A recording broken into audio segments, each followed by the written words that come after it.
Le roi Léopold II est devenu une figure controversée en Belgique. Jugé responsable de la mort de plus de 10 millions de personnes au cours d'un régime colonial sanguinaire au Congo, ses statuts sont aujourd'hui la cible des mouvements antiracistes. Léopold II, il a été l'inventeur d'un certain nombre d'abominations.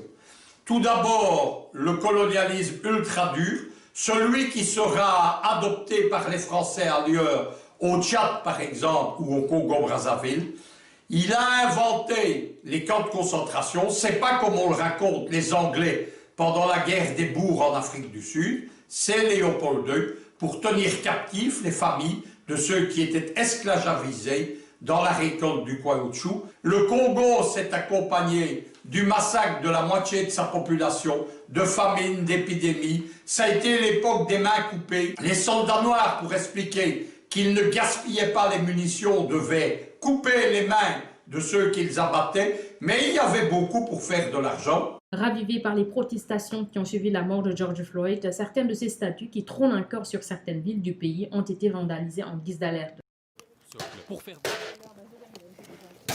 Plus de statues à l'effigie du roi Léopold II d'ici le 30 juin, date anniversaire de l'indépendance du Congo. C'est ce que réclame une pétition en ligne lancée par des activistes qui préfèrent garder l'anonymat. Aller dans le sens de changer le narratif de l'espace public, de dire qu'aujourd'hui on ne veut plus que des criminels de guerre, que la colonisation soit glorifiée, que de dire plutôt que ce qu'elle a été, la réalité historique qu'elle a été et la réalité actuelle qu'elle est aussi. Au-delà des statues, des rues portent encore le nom du roi Léopold II. Mais dans le pays, les avis diffèrent sur la question.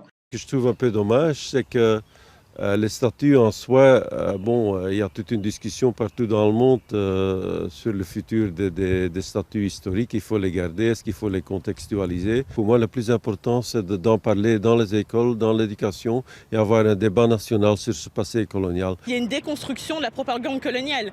Donc que les statues soient enlevées en début de processus ou en fin de processus, il faut vraiment garder à l'esprit que ça n'a de signification que si c'est inscrit dans un réel processus et non pas enlever des statues pour juste les enlever et après dire voilà, circuler, il n'y a rien à voir. La Belgique est certes devenue une société mixte, mais le géopoliticien belge Luc Michel rappelle que la minorité ne peut pas faire la loi. Mais il ne faut pas croire que des minorités vont imposer en Europe une réécriture totale de l'histoire. Il y a des cas qui n'appellent pas discussion. Et je rappellerai la position de l'ancien président du CRAN en France, que je partage totalement.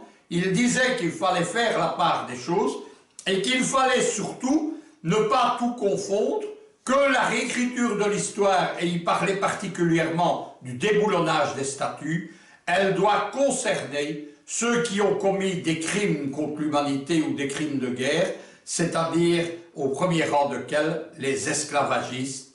Cela veut dire en Europe Léopold II, le roi sanglant du Congo.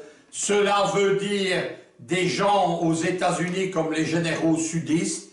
Cela veut dire l'utilisation du drapeau sudiste au sein de beaucoup d'États américains. C'est cela la réalité. C'est à cela qu'il faut changer. Il y a également le cas du grand colonisateur Cecil Rhodes en Angleterre. Cela ne veut pas dire qu'il faut commencer à toucher à des personnages ambigus où on ne finira pas. J'ai dit que tout ce qui était excessif était dérisoire et n'avait pas de chance historique. La pétition a pour le moment été signée par des dizaines de millions de personnes et dans le même sillage, les associations qui combattent le racisme réclament justice et réparation pour les exactions commises au Congo de 1985 à 1908. D'ailleurs, en juin 2018, un acte symbolique a été posé. Une place à Bruxelles a été baptisée au nom de Feu Patrice Lumumba, figure historique de l'indépendance du Congo.